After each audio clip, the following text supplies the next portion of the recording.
An ASIC chip is like driving a Jeep or a Bronco. The Blackwell is like a Bugatti.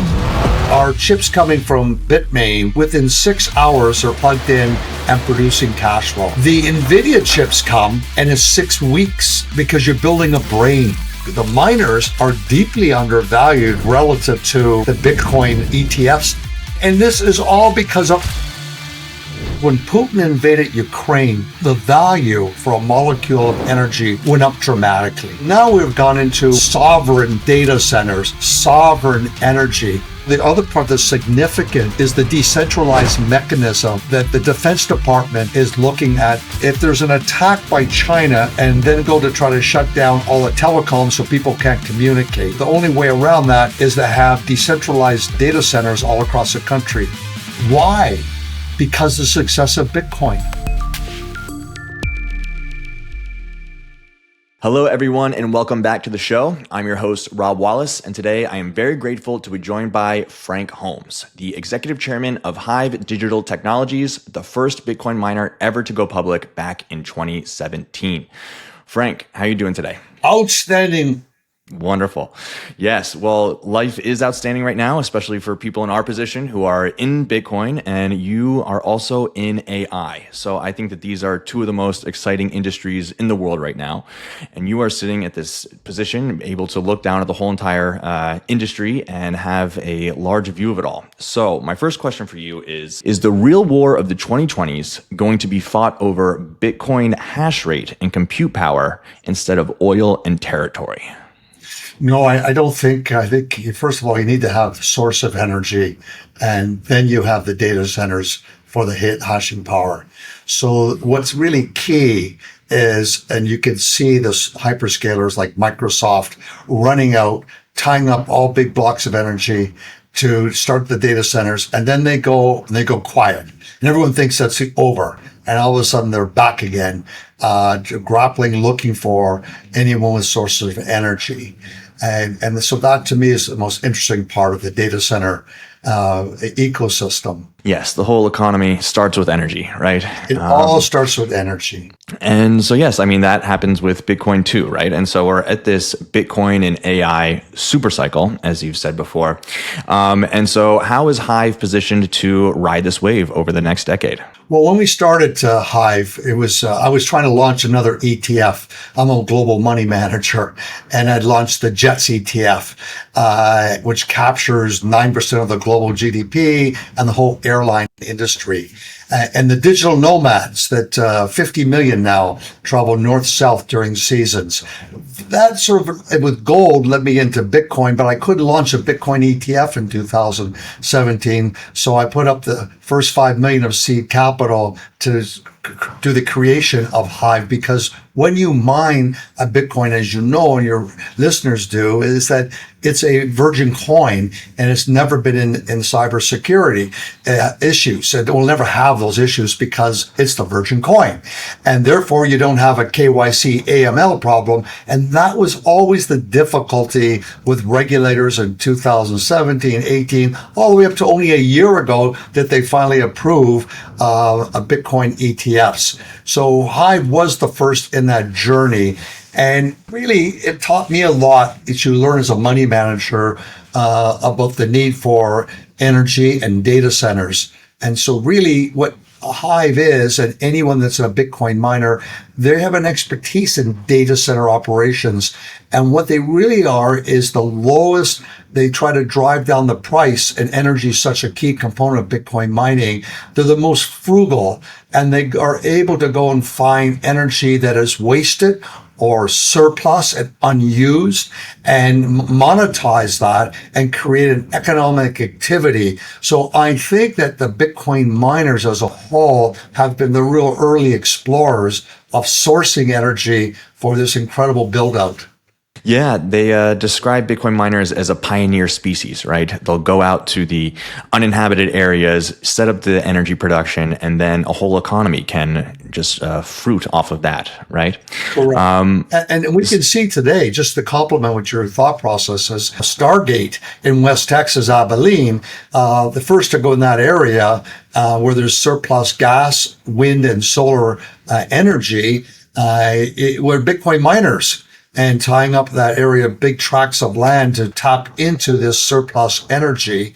And so now we see they're spending $500 billion, the biggest spend right now in North America, I think in the world, in fast tracking for a super data center complex.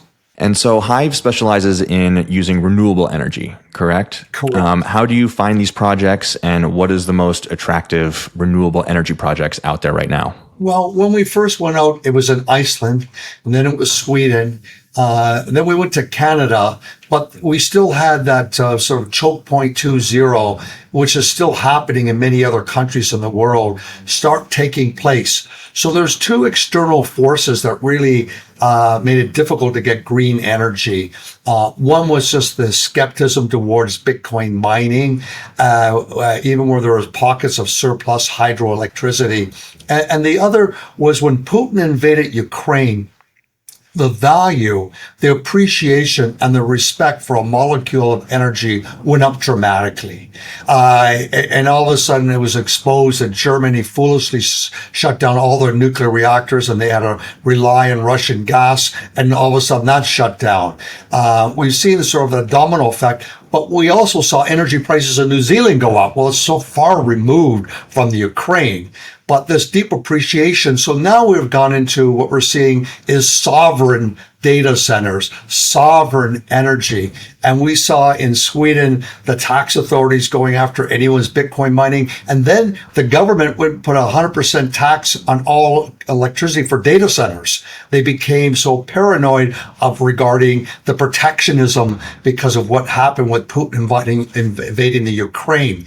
And so we saw that happen in Canada. So we went through a lull where it was very difficult to find large sources. In New York State, from some of the old aluminum smelters, there was surplus hydroelectricity, but the state itself was very aggressive being anti-Bitcoin mining. And unfortunately comes along was Paraguay. And there's many reasons why Paraguay is such a unique opportunity for us, and that's where we're expanding rapidly. So yes, I mean, Paraguay has one of the world's largest hydroelectro facilities, correct? It has the largest in the Western Hemisphere. It's 7 kilometers or 5 miles. I mean, it's you could have like a 5K run on it across it. It's immense, and I think it drops down like 700 feet, more than what the Eiffel Tower goes up. And put the dimensions of it. And it was built 50 years ago. It's all been paid off. It generates about 10 gigawatts of electricity, 5 for Brazil, 5 gigawatts for Paraguay. If Paraguay doesn't use it, then Brazil gets to buy it for like a penny. And so what they've been doing is Paraguay was buying it and selling to Argentina, which then became no pay. Until Malay came in and it became slow pay. So they were owed $250 million, which really for a small populated country, it made it difficult to have a fiscal balance. But Bitcoin miners come along and solve that problem because they get US dollars every month. And in terms of energy for Bitcoin miners, is hydro the best, in your opinion? Yeah, I think hydro, there's no doubt hydro's the best, but what's unique about Bitcoin mining is the ability, we were the first to do balancing the grid, which Riot makes most of their money, and other players in Texas came along afterwards. But we've been doing that in Sweden for a while, where we balance the grid. And anytime everyone turns on their toasters in the winter, early in the morning in the hot showers, we can go from 30 megawatts to 3 in seconds. And then come back up when there's surplus electricity, because there was lots of surplus electricity was going nowhere in no batteries. There's nowhere being used. So Bitcoin mining comes in and is able to use that surplus electricity.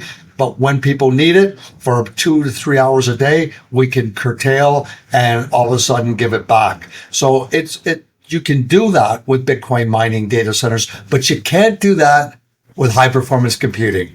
And so you guys were the first Bitcoin miner to pivot to HPC in 2022? We did. We had the largest suite of GPU chips. And I explained to people that an ASIC chip is like driving a Jeep or a Bronco. When you have a GPU chip, it's like a Porsche. And as we've gone up the pricing and the sensitivity of the Blackwell, the new Blackwell, and there's the H200, H100, the Blackwell is like a Bugatti. I mean, it's really expensive to buy. It takes a long time. A classic example is our chips coming from Bitmain arrive in Paraguay or in New Brunswick, and within 6 hours are unpackaged and plugged in and producing cash flow, hashing. The NVIDIA chips come, and it's 6 weeks because you're building a brain and all the cables, etc. So the dynamic, all the engineering, everything is so different, but they still need a data center, and so that's sort of to me always the interesting part of they're not the same, and you have to be up all the time. So the little nuances that are really significant. And so the world is competing right now for these NVIDIA chips, right? The H100s, these Blackwells. What is it like as a company to try to source these things and get your hands on them? Well, go back to when we first started. Hive got up to about 6% of the Ethereum global network. And we had a special chip from AMD. And we had the largest suite, almost 130,000 GPU chips. So we became experts in using GPU chips. When it came along to get into AI and also mining Ethereum, we went to pivot. And because we were green only, Intel approached us to make an ASIC chip.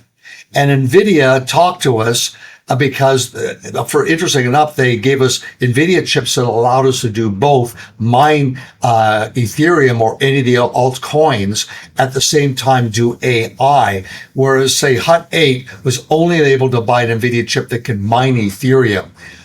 And my experience there comes back as a global investor of once again, funding a company, taking it public, and it was the first AI company for the gold mining sector.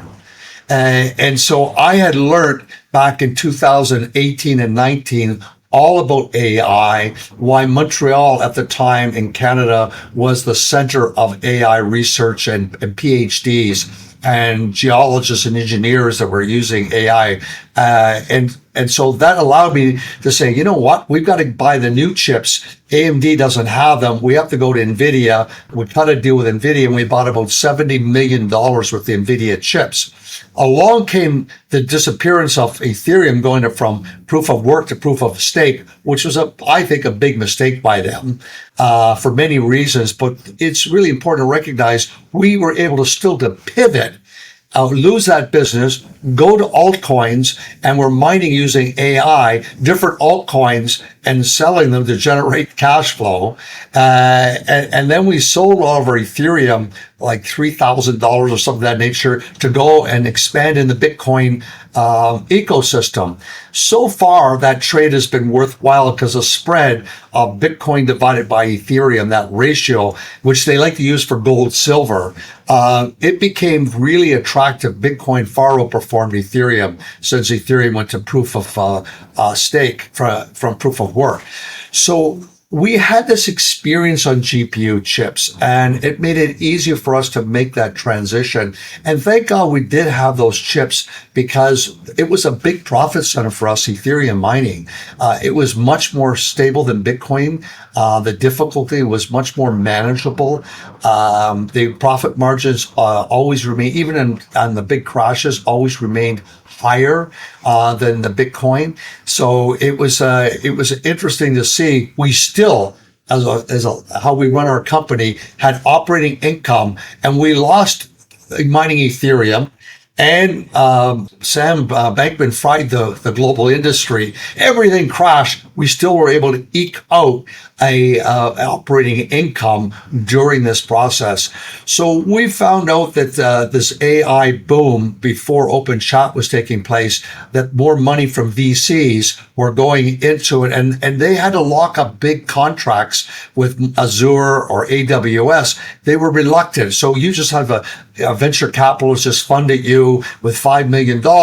Well, you can't go and blow your whole wad on AWS facilities for GPU chips. So we set up platforms where you could rent by the hour. And so that's grown to 10,000 users around the world come in and will rent for 3 months, for 1 month. If they want a longer contract, we'll give them a discount, and they pay up front. And so it's been able to grow on a steady basis. We have 2 people that are running that division, and it's doing 22 million in revenue, which is like 11 million in revenue per employee. That's huge. The cash flow from that and the EBITDA is very attractive as we scale that from 22 million. When our new Blackwells come on stream in the fourth quarter, that will take us quickly to 50 million in revenue. So we do have a plan to build that, and we have a wonderful CEO, Greg Tavares, who was building Apple's data centers in Canada, and has lots of experience in the data center business for HPC hyperscalers. They're very different than data centers for Bitcoin miners. Yeah. So within one data center, you wouldn't have both Bitcoin miners and AI, right? They need to be separate facilities. Yes, they're in separate facilities. We did start that out in Sweden, and it was just better to slowly separate them. And we bought another small facility, which we're going to take to tier 3. So for your listeners, a Bitcoin mining is a tier 1 or less, and that's going to cost $1 million with your machines and building the facility and the infrastructure. When you go to high performance computing, HPC, and you're using NVIDIA's H100s, you have to be tier 3.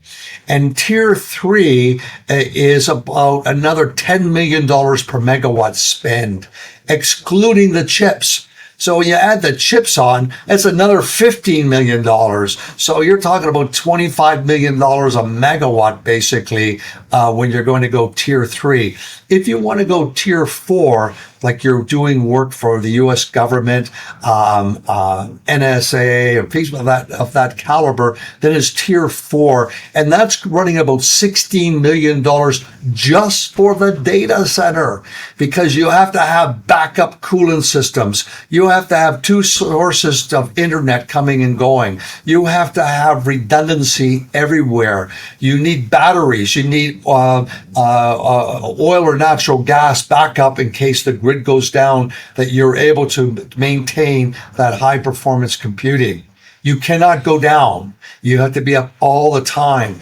And so it's a much bigger spend on the infrastructure. Cambridge University recently came out with a white paper about 3 months ago, and they said it's 33 to 1. All in cost for a tier 3 data center with NVIDIA chips versus a Bitcoin mining. And so these AI data centers, when you're renting out the compute, I mean, these household names like ChatGPT and Anthropic and Grok, they all have dedicated data centers, right? But yeah, tell me how that works. Like, do people can just train a little bit and then move on, or? No. It's interesting because yesterday I was in Dallas talking to other data center high performance scalers and all the issues they have to deal with. There's most of these companies, say in Dallas, they're private or they're owned by private equity firms. Like Brookfields in Canada, partner with a pension fund, teachers pension fund, and they bought a company out of Dallas, about $6 billion data center company. It's very dominated by private equity shops. And so you get a different storytelling than you do when you go to a Bitcoin conference and you're talking to the data center operators. And so what's really driving the big demand is clearly it's open ChatGPT. It's basically a huge sucking engine, about 70% of this compute. And Stargate in Abilene is just a classic $500 billion spend.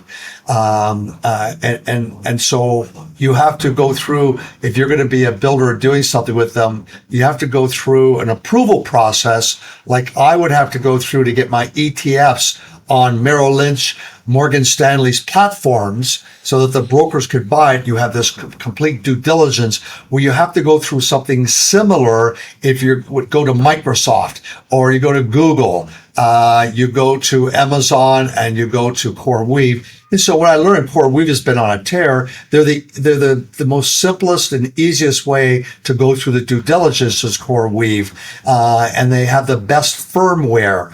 And that means they're the most efficient in their software that when you're talking about using their GPUs, CoreWeave and Lambda is the other one, but CoreWeave in particular is they just put more money into it so that it's more efficient, and that leads to their growth. So it's easier to get on their platform. They have a better system, so that's another reason why you get this huge growth. But a lot of it has to do with open chat. I wanted to briefly interrupt today's interview to give a big shout out to our lead sponsor, Rhino Bitcoin. Rhino is the all-in-one Bitcoin super app built by Bitcoiners for Bitcoiners. Buy or sell instantly. Send sats anywhere on the Lightning Network. Withdraw straight to cold storage. Even turn sats into gift cards or link to a Casa multisig, all within one sleek interface. And Rhino is just warming up. Soon, you'll pay bills, borrow against your Bitcoin, and save for retirement, all without leaving the app. Download Rhino at rhinobitcoin.com or tap the link in the description below. Use promo code Bitcoin News and Rhino will drop you $10 of free Bitcoin into your account today. Secure your stack with Rhino Bitcoin and enjoy the rest of the video. And so let's talk about the Bitcoin mining industry at the moment. It definitely had this parabolic run up in 2021. They were the talk of the town, and then it's been tough going. I mean, the hash price has been quite low, especially since the halving. There's been a lot of mergers. What's your outlook for the Bitcoin mining industry going into 2025, 26? Well, I remain bullish when you see activists come in to companies like Riot and push to get members on the board, and then push that their additional capacity for growth has to go to HPC. I see Irish Energy does not really mines Bitcoin, but really is never hodls, doesn't really have a Bitcoin thesis. Whereas Hive does, and Hive is, when Hive first went public, the big investors that came in outside of Fidelity and some institutions, that were the retail were gold investors. They used Hive as a proxy. And so you see a lot of Bitcoiners have gone in to use MicroStrategy as a proxy. And at the beginning, they were using the Bitcoin miners that hodled their Bitcoin as this proxy. The dynamics have changed because of the Bitcoin ETFs. And this happened, it's like a deja vu moment for me as a gold fund manager owning gold stocks. This is what happened with the GLD bullion ETF. You started getting a separation where GLD starts outperforming the majority of the gold stocks. But the gold stocks all move because of algos are written that every 10 seconds, whatever gold does up or down, the gold stocks get recalibrated. And so it's created that you had to really have consistent superior growth in revenue and cash flow in the gold mining industry, to outperform. And the companies that outperformed were really the royalty companies. The gold royalty companies, and you see now like Triple Flags is in the IBD, and so is Irish Energy. So Irish Energy has really repositioned themselves to be like a CoreWeave, that they're going to go into AI business. They're a Bitcoin miner, but that's just for cash flow to expand their AI business.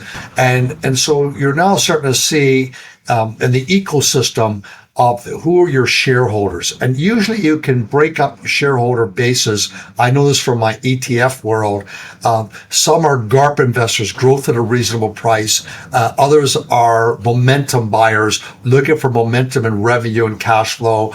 Others trade off of the commodity price. Gold is up, then they go with the most leveraged gold stocks. Gold is down, they go out. Well, the same thing's happening in the Bitcoin ecosystem. I think that the miners have become hostage to these algorithms that are written only to trade off of what Bitcoin prices do. So a classic would be this. A week ago, Bitcoin rises over the weekend substantially.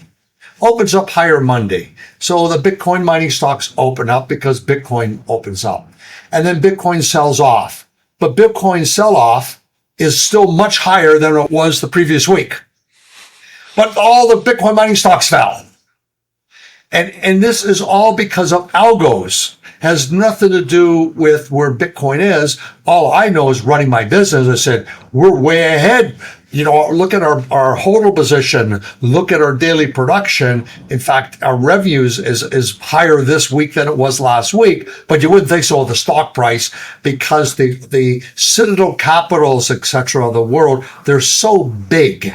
And the total market cap of all the crypto mining stocks is, say, $25 billion. And they trade on average $5 billion a day, all up.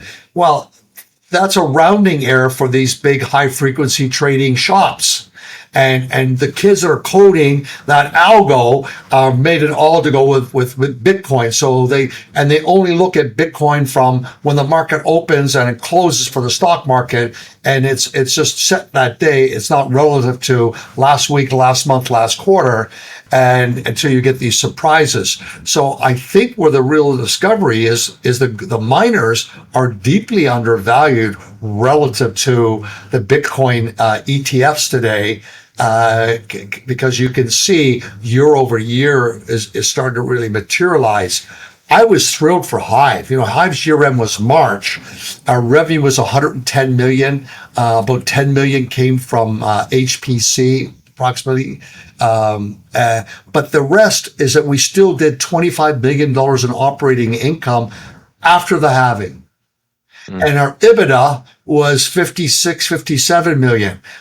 That's a really nice high margin as a percentage of that. So we've weathered that, and now we're scaling rapidly, going from 3 to Bitcoin, 5 Bitcoin, 6 Bitcoin, 7 Bitcoin a day. And that means our revenue is now 800,000 a day, excluding the HPC. You add that on, we're getting back to 900,000. Well, the last time we were at $1 million a day revenue was when Ethereum was over 3,000, and we were with a material player. Our stock was 5 times higher. So that is where I would say that there's a disconnect, and that's where the deep value is in a lot of these mining companies. And you also want to take a look at, before we've taken over Core Scientific, what EBITDA multiple did they use for that? What cash flow multiple did they use for that, and revenue? And you can see that the revenue and EBITDA for Core Weave is substantially higher than Core Scientific. But the Core Scientific's takeout is much higher than the average Bitcoin mining company. So that automatically says that the value on a takeout is much higher. And if you're building your AI business, then the valuation for AI data centers, you're talking about 20 times cash flow, not 6. And so I think the industry will go through this re-rating in the next probably 6 to 9 months. Yeah, absolutely. And you guys also have a large Bitcoin treasury, right? You're a top 20 Bitcoin treasury company. And the big difference between gold miners and Bitcoin miners is that now Bitcoin miners are incentivized to hold on to this Bitcoin, where gold miners just sell it automatically, right? Yeah, tell us about that. Well, back in the 90s, some of the highest price to book value gold stocks hodled their gold. Gold Corp has now been taken over by Newmont. When it had Rob McEwen, he hodled his gold as much as he could. He had the richest gold producer in the world. He said, it's too cheap, so I'm not going to sell it. And my purchasing power is falling faster than the CPI number says it is. So he's been a strong core, and you can see on the price to book and cash flow, he got a higher following because he had a bigger retail following. I Am Gold was another gold company that was hodling their gold. Then they sold that gold, and you could see the price to book went down. I honestly believe that what kept Hut 8 alive during the meltdown that took place a couple years ago is because they had a big hodl position. When we take a look at when Celsius went bankrupt and all that drama that year, and they've never been efficient miners, never. They use more energy than us and produce less Bitcoin. So why should they have that value? It's because they have big hodl position. So I think that that's really important. And what we did with Bitmain is we had a very special transaction that earlier this year when Bitcoin sold off to 87,000, we pledged our Bitcoin and the advances machines, but we have the right to get our Bitcoin back. So now we're up about 50 million on that trade. And it was a great trade. We didn't have to sell. We didn't have to go borrow at 9% like our peers did or higher. It was all a simple transaction.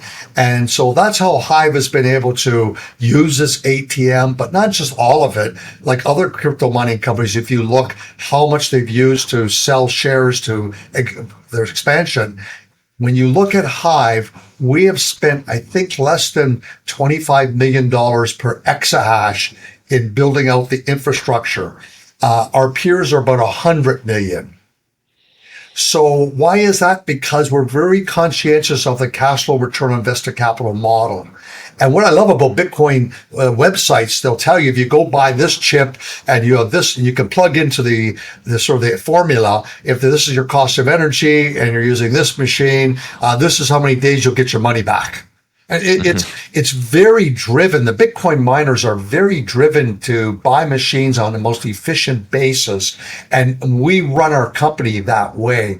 So we have a very small executive team and we will manage with software and firmware all of the data centers, but other people will contract to go manage them. We have an oversight through our computer systems. So we only have 25 people. Our revenue last year was what, 4 million per employee. It's now through 7 million per employee. Nvidia's 3.5. Apple's 2. So that's called the efficiency ratio, and it allows you, Rob, to deal with these sell-offs. If you get this contraction or the difficulty goes up and your margins start to contract, well, you don't have all these people that you have to worry about and all the HR stuff. A country's HR issues in Sweden are different than Paraguay. They're different than Quebec. They're different than New Brunswick. So we'd rather outsource that. And that's how we manage that. We only have the core key people, and we have many engineers on that core team that go out to manage the process. So when we've looked at other companies, 200 employees, we don't think that's effective for us. Yeah, and that's one thing that I respect so much about the Bitcoin mining industry is that it is so competitive. It is so ruthless. You need to be extremely efficient. And so now we see all these Bitcoin treasury companies popping up. We've got Spanish coffee shops that are establishing a Bitcoin treasury, right? But I think that Bitcoin miners are the best Bitcoin treasury companies. Do you think that's a good thesis? Absolutely, because it's in our business. And we know if we have to sell some Bitcoin, for us, when we've sold Bitcoin, it's because we bought Bitfarms a deal. And that gave us immediate acceleration in our cash flow. I mean, like even Bitfarms, they were surprised how fast we've scaled in Paraguay. But I think Paraguay is really important. What I share with your listeners is history. So America protected the existence of Paraguay in 1870s. There was a trilateral that Argentina, Brazil, and Uruguay tried to wipe out Paraguay and take over the rich soil. It's beautiful flat land, and it's a big country with a small population. Houston's bigger than the population of Paraguay, but the size of Paraguay is like half of Texas. So it's incredible farmland. And so when we look at that country and you go in the history of it, you find out that President Hayes came in and solved the dispute and gave Paraguay protected the country in 1876. And so to this day, there's a state in Paraguay called Hayes state. And November the 12th, they celebrate Hayes Day because they exist because of America. Very, very different than Colombia. This guy, Petro, he's nothing but anti-America, pro-communism, pro-Cuba, pro-Venezuela, pro-China. 180 in the whole relationship. And the country's president was a rugby player in high school, went to the University of Columbia, New York, worked for World Bank, articulate, 47 years old, has done a great job in the credit rating of Paraguay. And so us coming into the country, we developed the infrastructure. So there's that capital builds a substation, which is important for tapping into 100 megawatts, that their utility doesn't have that money, that cash flow. Then too, is that we're paying for that every month. So they know they're getting paid and it manages the country's cash flow. So it's a double win. And what we've done, like we've done in Sweden, we have started put air conditioning in all the schools near our data centers, because it's 40 degrees Celsius or 90 to 100 degrees in the summer with no air conditioning. So that's something we've done. And then little towns where we're involved with, we light up the towns. We put up so that the women and children are safe at night. And that has been the idea of having a global a global corporation, but really small town community that we want the community to do exceptionally well with what we're building. So that's been a win-win. And I think that we can probably grow further in Paraguay, even to where we are today. But right now, we're just focused on executing. Today, we announced 13 exahash. A couple of weeks ago, it was 12. Every 2 weeks, we keep hitting. And hopefully, by the end of the summer, we should be at 18 exahash. That'll be doing more than $1 million a day revenue. And so that will be pushing about $400 million a year. Right now, we're at 300 million, scaling to 400 million. And then by American Thanksgiving, our projections look like to 500 million in revenue, which is amazing because the multiples for revenue for, say, course takeover, course is 5 times. So if you're taking 4 to 5 times that, we're talking about something worth $2 billion. And I think that's why many of the analysts are calling $10 for the stock, because they're looking at if you hit that number and that's the multiple revenue you're going to trade at, and your cash flow is going to be 250 million, then your multiple should at least be 10 times that. Then that's 2.5 billion. So that's where they project. That's where the projections come from them, based on projecting what other companies are trading at. And you can see what happened to CleanSpark. You can see what happened to Marathon and Iris Energy as they went through 25 exahash, 30 exahash, and Riot 40 exahash. They went through a brand new re-rating. So we expect that to happen to us outside of the algos playing their game. It's very interesting what you said about sort of the infrastructure diplomacy that you guys are doing, helping to build out towns and schools. Bitcoin miners really ingratiate themselves with the local community of where they're based, correct? Yes, much more so than the normal data center business model. And I think it's worked in northern Sweden.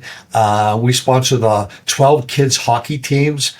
We funded the arena. It needed money, so it's called the Hive Arena, and they have several Stanley Cup winners that got the ring from winning the Stanley Cup from this little village in Boden. And so when those retired hockey heroes show up, all the kids go ecstatic, etc., at the Hive Arena. Very cool. So yes, I mean, you guys are all over the world, and so you must deal with the international games that are going on the highest level right now with currency, right? We are seeing the BRICS nations looking to de-dollarize. We're looking at stable coins here in America, looking to strengthen the dollar. Where would you say we are in this grand game of dollar diplomacy? Well, let me take off my Hive hat and I'll put on my gold, because that's where we started, and then I'll put on C. Gold has always been for 5,000 years a monetary based asset. But what's happened in this century has been the cultural phenomena. And that is 60% of all gold is consumed for love. And so therefore, it's highly correlated to rising GDP per capita. Which countries have had the highest rising GDP per capita this century?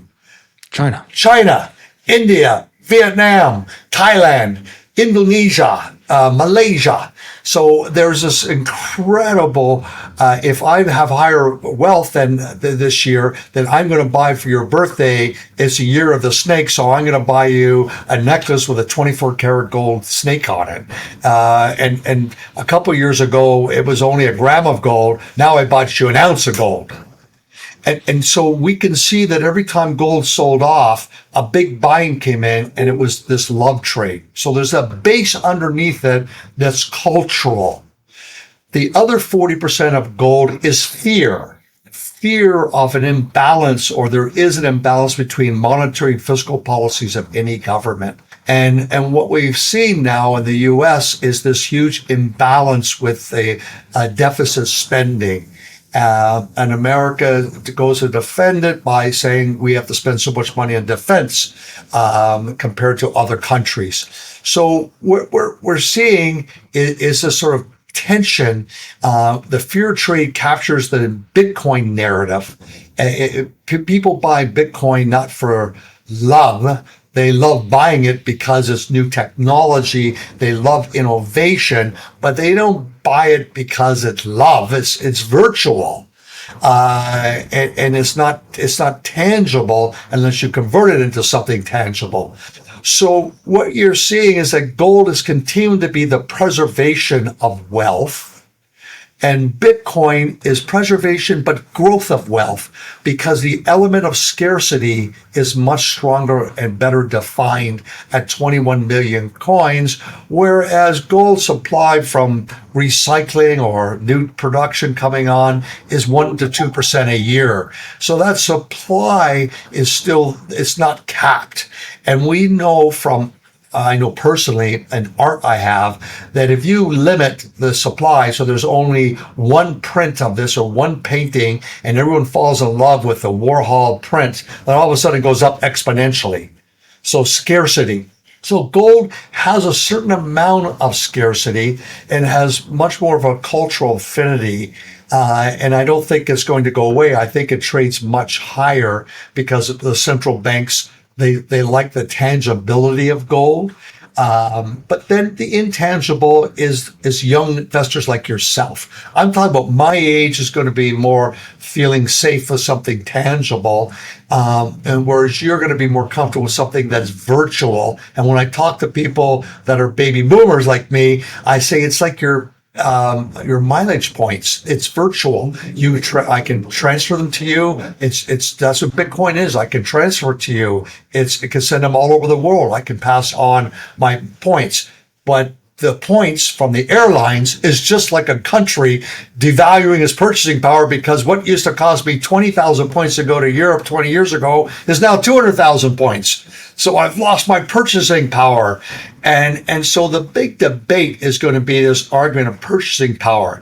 And I think the average American is very critical of the federal government and the push for Bitcoin. But something else has happened, and you don't really get that unless you're a global traveler or you read about it. It is outside of America, everyone wants a US dollar.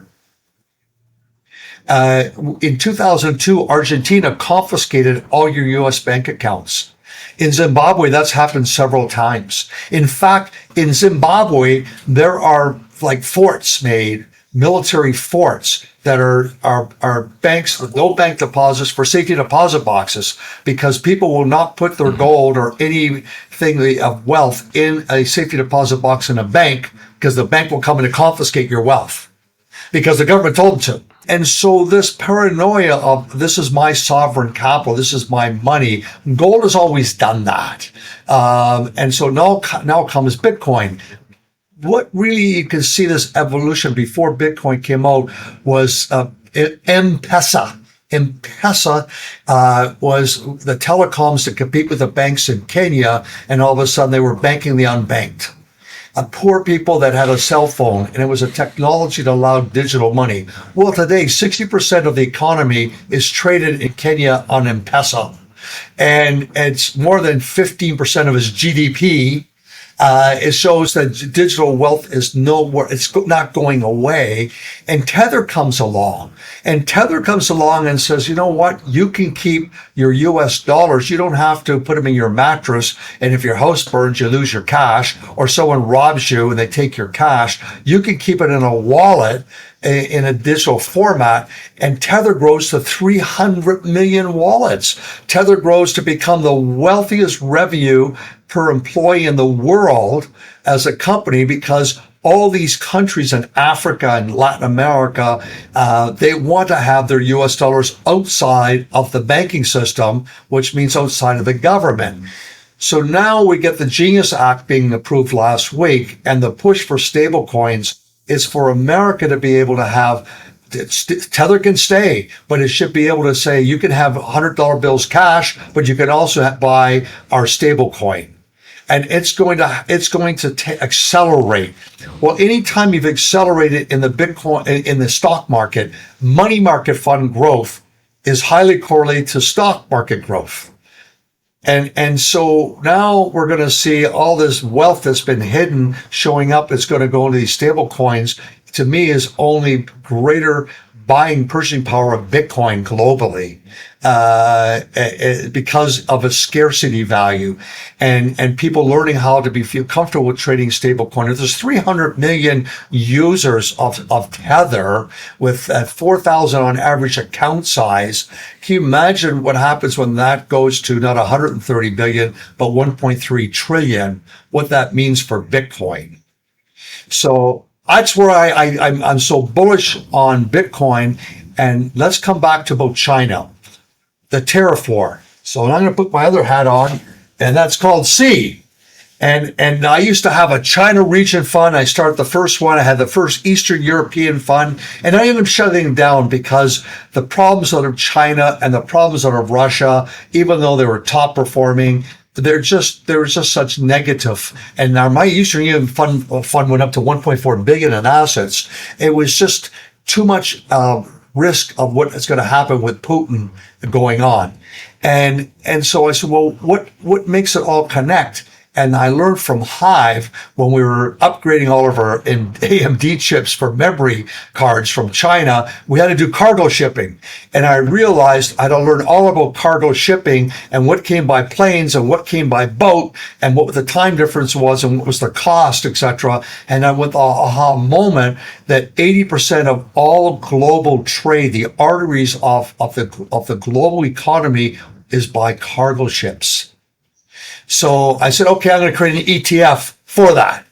And it kept me on the pulse. Then I realized that China has purchased over 100 ports around the world. And China all of a sudden is made in shipbuilding, and they're becoming dominant shipbuilders competing with South Korea. They start making icebreakers. They have no ice. Now they built 5 of them. They have more than Canada and the US combined, and they say they own the rights to the Arctic Sea. And there's a big natural gas discovery between Alaska and Canada, and Russia sends a submarine and goes to the bottom of the North Pole and posts the Russian flag and says this is theirs. And then they build military stations with missiles all across the northern part of Russia pointing at us. And so we have with climate change, the ice caps melting. It's easier for these icebreakers to move. So China wants to be able to move through. Well, China tries to buy an old World War II seaport and airport in Greenland, and the U.S. government shuts it down in 2017.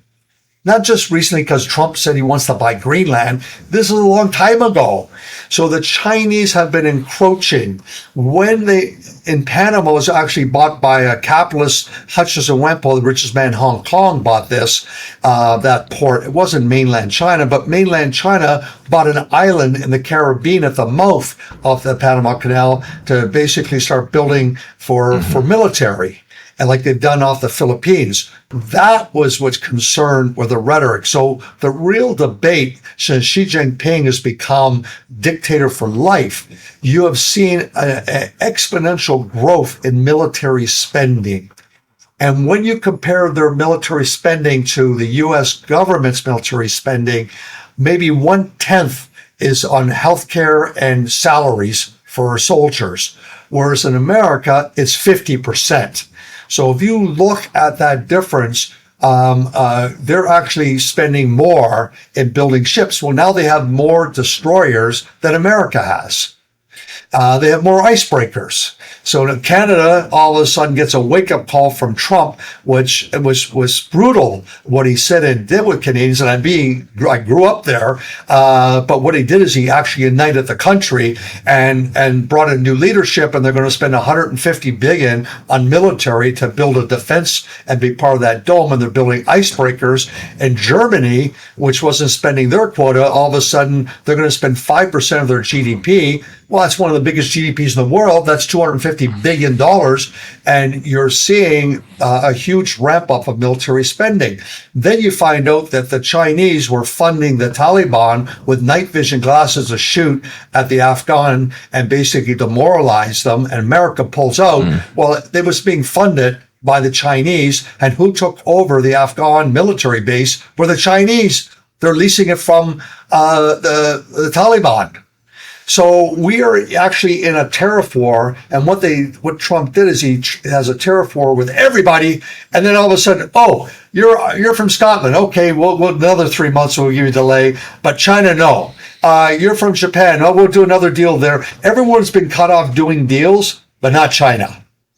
So that really, if he said, okay, we're just going to fight China, then everyone would jump all over that it's you're creating World War III, what are you doing, etc. And this State Department strategy, game theory strategy, is you're seeing it unfold, is to go after everyone. Well, Hive has to have shipments coming from Asia.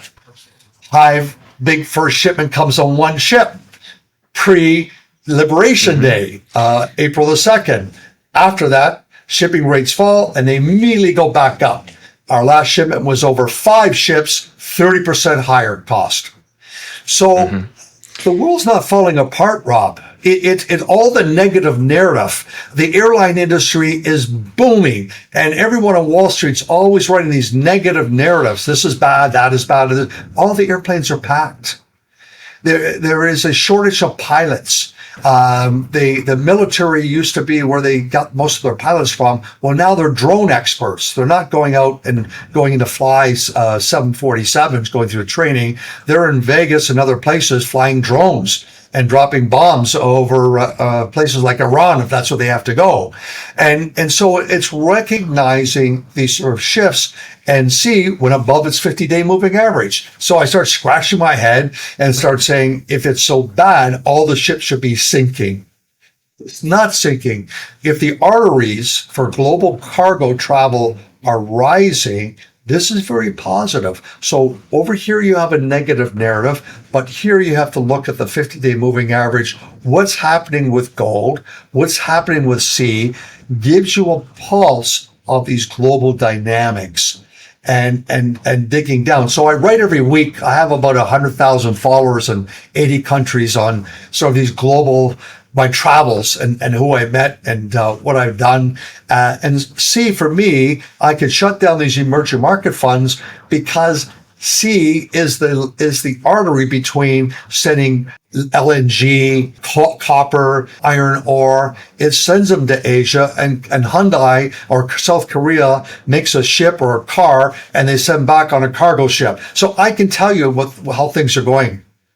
And I like that because it's every day I know the pricing of shipping and I know it's how it's showing up, and they pay big dividends. Last year, I think we paid out an 18% dividend. So it's an interesting business. And there I got this one little product, which is capturing the whole world's trade. I mean, just think of that. It's an incredible ability, and it's quant driven how we do it. So we need that quant model of how we recalibrate every quarter. So that's what put my gold hat on, I put my C hat on. And then I'll put on my tinfoil hat. And so we're trying to figure out what's really going on here, right? We've got the tariffs, we've got executive orders for stable coins and for Bitcoin. Does it look like to you that America's trying to bifurcate the world, say, we have our friends here, China, you can have your friends? And then are we going to go on a system where, say, China's on gold and America's on Bitcoin, and we trade with ourselves and they can trade with who they want to? But what you're saying is that, no, things are actually acting pretty much as usual, and there hasn't been some great cleavage between the two. I think they both trade higher. I think Bitcoin and gold trade higher, and Bitcoin trades higher. And I think that if you are a conservative investor and you don't have gold, shame on you, foolishness. You should have exposure if you're an ultra conservative investor. TIPS is a joke, with government based on the CPI number. It does not correlate with purchasing power. Since COVID, the price of an airline ticket is up over 100%. Eggs up 30%. Milk up 40%. The purchasing power, if you do reverse engineering, says the CPI number is 12%. It's not 4%, 5%. So I think that as more people, young investors like yourself, are more sensitive and cognizant of this, it will start to grow that people are going to say, FUD to CPI. That is a FUD number. It is a backward-looking old basket number that tries to manage the inflation. But if you use the 1980 basket, inflation's running 12 to 15%.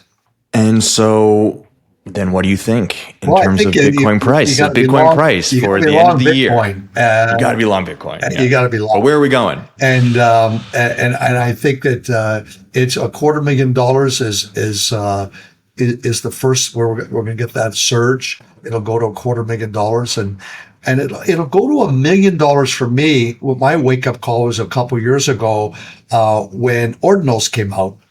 And finding out that if you had a Bitcoin that was on a certain day that you mined it, those Satoshis were worth more. And I said, really? Yeah. And so we got offered $250,000 for a basket for a handful of Satoshis. Well, a Satoshi is 0.0000, at that time, 3 cents. And I go, really? So at 1 penny, that makes Bitcoin worth $1 million. I just got offered $10 for these Satoshis. So it's when I tell people that if you go to a Robinhood and you buy $1,000 off the HODL Van X ETF, Bitcoin ETF, you're buying now it's 950,000 Satoshis. It's the best penny stock bet. If you like penny stocks, you're buying Satoshis because many people still coming into the ecosystem think that Bitcoin's too high for them. And they don't realize that it breaks down to 100 million Satoshis, and that when you're buying $10,000 a position, you're buying Satoshis. So it's almost $1 million. I think $1,100 is going to give you 1 million Satoshis, the equivalent. And I think Satoshis go to a penny. If I can get $10 for special numbers, it goes to a penny. So I think $1 million is just very rational for me. It's not too late. We still got easy 10x ahead of us. Absolutely. And maybe 100x in the decades ahead. Yes, I agree. And I really think, the other part that's significant is the decentralized mechanism that the Defense Department is looking at, that model, that Bitcoin is so resilient. That force shield, it gets pressured. It sort of bends because China's getting out of it and blowing everything out, and it bends down and then comes right back. Bombs get dropped over Iran. All of a sudden, 15% of the network it improves, Bitcoin holds itself, and it comes right back to Bitcoin to higher prices. So the idea of being decentralized if there's an attack by China, and what China did in cybersecurity was that, you can look this up, it's called Typhoon, Salt Typhoon, and that was where they infiltrated in all the telecom companies and were collecting your cell phone and President Biden and everyone's information. And the other one was for the power stations, and they call that Volt, V-O-L-T, Typhoon. And they had been able to infiltrate into the power station. So if there's a war, it was to shut down all the power in America. And so that mechanism, and then go to try to shut down all the telecoms so people can't communicate. And so the only way around that is to have decentralized data centers all across the country. Small data centers, not big ones, because they're the first that would get bombed. Have small independent ones. Why?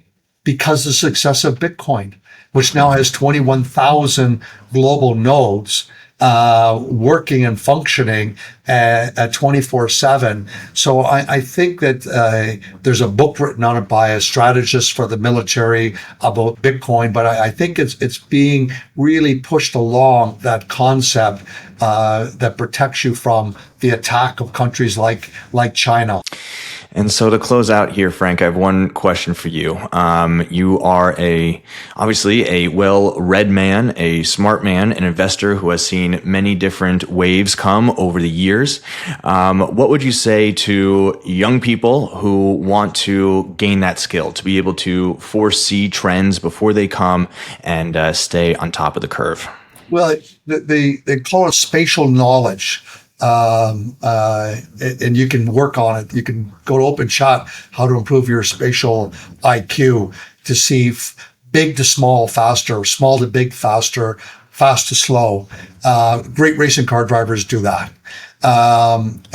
So do great basketball shooters that can see the whole court, that dimension, and there's exercises. But you just have to read. You really have to just read more. And it's not scrolling Instagram. That is not reading. You have to, and it's harder as you get older and is to sit there and read a book. I just spent a week at MIT with a group of 100 CEOs from 50 countries on learning AI, called AI Boot Camp.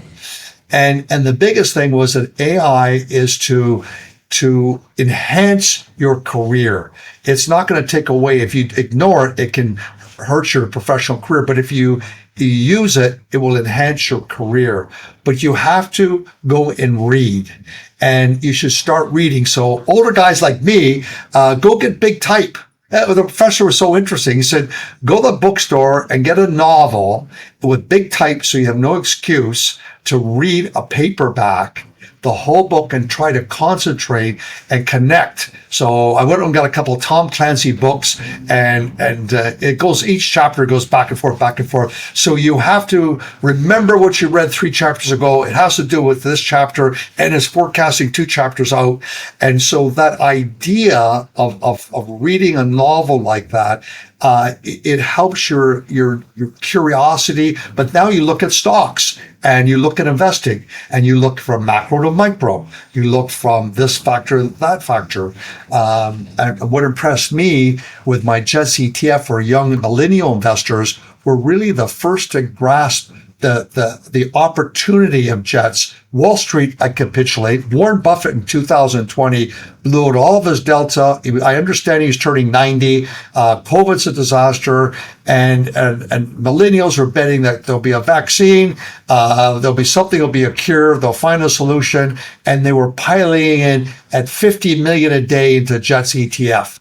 Because every time there's been a global crisis, the global airlines fall 60 to 70%, then they go up 130% 1 year later. And any time it's fallen, that they go back up, because you have to have a global economy needs global travel. So what happened is that JETS went from $11 to $28. And who was right? All the millennials. Who were first? It was on Reddit. It was on X. There was a guy named Sam Chu. I said, Sam Chu, who? He's on YouTube. He has 2 million followers and he knows every airline. And so millennials follow him about where the deals are and what the best tickets are. So it's just being curious like that, of reading history of cycles. Reading that things do come in cycles, just the characters change them, and markets will go up and down on those cycles. And you having always the purchasing power to be able to buy on those big downdrafts. And I love the idea of hodling. Buy the dip, hold on for dear life, and stock those coins. There you go. Yes, you got to stay curious. You got to read, and if you connect the dots in the right way, you can be a successful person. There's no doubt about that. Well, Frank, thank you so much for your time. If people want to find out more about Hive or C or any of your other projects, where should they go? Yeah, go to usfunds.com, sign up for Investor Alert or Frank Talk, and we publish every week. We do a SWOT analysis of the crypto ecosystem, the AI world, and gold. But they start off with my global travels, and then it goes into a SWOT analysis of different asset classes. It's very succinct but comprehensive. Wonderful, Frank. Well, thank you so much for your time, and we'll be in touch. Well, thank you for the opportunity of sharing ideas with you.